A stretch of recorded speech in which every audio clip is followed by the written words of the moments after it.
রাধে রাধে। আজকে সকাল থেকেই বেশ ব্যস্ত আছি।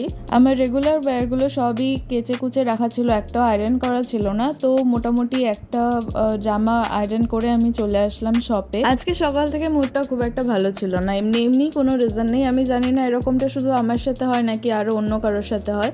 যাই হোক, শপে এসে খুব একটা চাপ ছিল না দেখে আমি শপের যে টেবিলটা আছে সেটাকে ভালোভাবে পরিষ্কার করলাম। একদম ধুলো ময়লা জমেছিল, তো সমস্ত কিছু পরিষ্কার করে অর্গানাইজ করে রাখলাম। দেন চলে এসেছিলাম দুপুরে বাড়িতে। লাঞ্চে ছিল চিড়ের পোলাও, যেটা মা বানিয়েছিল, আর সাথে আমি বাজার থেকে নিয়ে এসেছিলাম এই আমের কিছু একটা হবে হয়তো। তো লাঞ্চ সারার পর একটু রেস্ট নিয়ে ফ্রিজে দেখলাম জাম আছে অনেক দিনের, তো সেই জামটাকে আমি ভাবলাম আজকে একটু জাম বাটা বলে না কি বলে, আমি জাম মাখা, জাম মাখা বানাবো। তো আমি রেসিপি জানি না, এটা ফার্স্ট টাইম বানালাম। তো ইউটিউবে অবভিয়াসলি প্রথমে ভালোভাবে দেখে নিয়েছি বেশ কয়েকটা রেসিপি, অনেকেই অনেক রকম প্রসেস ফলো করেছে, তার মধ্যে আমি সব থেকে সহজ প্রসেসটা করলাম। আর প্রথমে যেহেতু বললাম এই জিনিসটা আমি ফার্স্ট টাইম বানাচ্ছি, তো সেজন্য খুব একটা বেশি জাম নিইনি, যদি খারাপ হয়ে যায় তখন তো কেলেঙ্কারি হয়ে যাবে।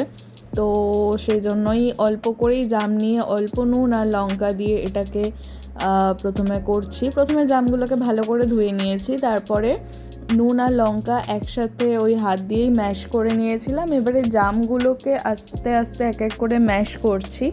ভিডিওতে দেখছিলাম সবাই ঢাকা দিয়ে ওটাকে শেক করছে, বা কেউ শিলনোড়া বা যা যা আছে সেগুলোতে করছে, তবে আমার মনে হলো এভাবেই আমি করতে পারি, তো সেটাই করছিলাম।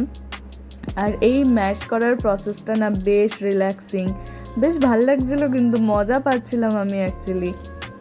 তো এরকম এক এক করে সবকটা জাম আমি আঙুল দিয়ে হাত দিয়ে ম্যাশ করে নিয়েছি। শেষে একটু রায়তা মশলা দেওয়ার ইচ্ছা হলো, কারণ সেরকম খুব বেশি তো কিছু অ্যাড করিনি, আর চিনিটা আমি একটু অ্যাভয়েড করছি, সেই জন্য চিনিও দিইনি।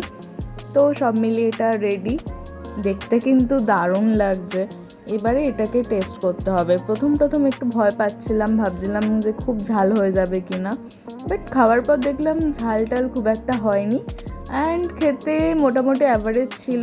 বাট জামটা না একটু কষ্টালো, একটু টক মতো টেস্ট করছিল, আমি ঠিক এক্সপ্লেন করতে পারছি না। তো খেতে খেতে আলটিমেটলি একটা ভালো টেস্ট আসছিল, বেশ এনজয় করছিলাম বিষয়টা। মার জন্য সামান্য একটু রাখলাম, কারণ আমি জানি না মা কতটা পছন্দ করবে। তারপরে দুপুরের দিকেই আবার ঝমঝমিয়ে হঠাৎ করে বৃষ্টি নামলো। বৃষ্টির আগে তো একটু কিছু চেতাবনী দেয় ওয়েদার, যে হালকা মেঘ করছে, মেঘ ডাকছে, কোনো কিছু বলা নেই কোয়া নেই, একদম পরিষ্কার আকাশ, তার মধ্যে থেকে এরকম ঝমঝম করে বৃষ্টি থামার পর চলে গিয়েছিলাম শপে। আজকে খেয়েছি চিকেন এগ রোল। আমি ডায়েট করার চেষ্টা করছি, বাট আমার সন্ধ্যার পর একটু খিদে পায়, তো আমি খেয়ে নিই। তারপর বের করলাম এই স্কেচ বুকটা। সকাল থেকেই তো উইথাউট এনি রিজন মুডটা অফ আছে, বাট যত বেলা গেছে, বিশেষ করে রোলটা খাওয়ার পর মনটা বেশ ভালো হয়ে গেছে। তো তাই জন্য আরও ইচ্ছা হলো একটু এরকম টুকটাক ড্রয়িং করা যাক। এগুলো করলে আমি দেখেছি এগুলো আমার কাছে না পুরো থেরাপির মতো কাজ করে, বেশ ভালো লাগে, খুব হালকা ফিল হয়। বাই দ্য ওয়ে, আমি কোনো প্রফেশনাল আর্টিস্ট নই, আমি কোনো দিনই তথাকথিতভাবে ছবি আঁকা শিখিনি। ইউটিউব দেখে যা পারি সেগুলো করি। এটাও পিন্টারেস্ট থেকে একটা আইডিয়া নিয়ে বানাচ্ছিলাম, আমার নিজস্ব মস্তিষ্ক প্রসূত নয়। শপে ওদিকে কেনাকাটি চলছিল, সেগুলো ভাইরা সবাই সামলাচ্ছিল, আমি একদমই দায়িত্ব ছেড়ে দিয়ে বসেছিলাম এটা করার জন্য। হাতে যেহেতু খুব বেশি টাইম ছিল না, সব ক্লোজ করারও টাইম হয়ে গেছিলো, তাই সব থেকে যেটা সহজ মনে হয়েছে সেই জিনিসটাই আমি বেছে নিয়ে এখন আঁকা শুরু করেছি। পাতা আমরা যে কেউ ছবি আঁকতে পারি, তো সেটাই করেছি। এরপরে স্কেচ পেন দিয়ে প্রত্যেকটা পাতায় একটা একটা করে আলাদা আলাদা কালার অ্যাপ্লাই করেছি। এই প্রসেসটা একটু টাইম টেকিং ছিল, but trust me, this is really very very very much relaxing.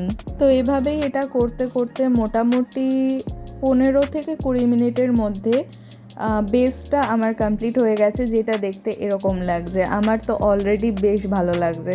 তারপর ভাবলাম ভেতরটা একটু কিছু করা যাক, তবে একদম সিম্পল রেখেছি। ভেবেছিলাম একটু ডুডল করব বা অন্য কিছু কারুকার্য করব, কিন্তু সময় চলে যাচ্ছে সেই জন্য একদম সিম্পল রেখেছি। তারপর স্কেল দিয়ে আর গ্রিন কালারের পেন দিয়ে এরকম দাগ টেনে দিয়েছি যাতে বিষয়টা দেখতে আরও অ্যাস্থেটিক লাগছিল। এনিওয়ে রাত 10টার সময় সব ক্লোজ করে এখন চলে যাচ্ছি বাড়িতে। ভাই আমাকে বাড়ি পৌঁছে দিচ্ছে। আজকের ব্লগটা এটুকুই। ভালো লাগলে একটা লাইক করে দেবেন এবং সাবস্ক্রাইব করে দেবেন। রাধে রাধে।